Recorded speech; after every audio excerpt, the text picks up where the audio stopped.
everybody, welcome back to TechTube. I hope you all are doing great.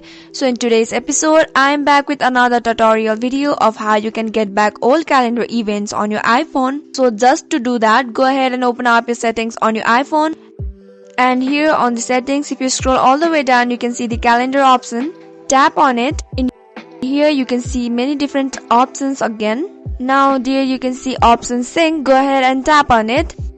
Here you can see events from 2 weeks back, events 1 month back, even 3 months back, and events 6 months back, and all the events that you have set on your calendar. So I'll just choose events from 6 months back.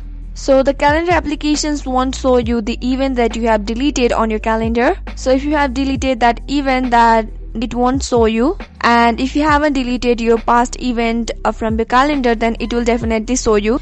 So this is how it is done. If you found the video to be helpful and informative, go ahead and subscribe to our channel and also press the notification bell for more updates.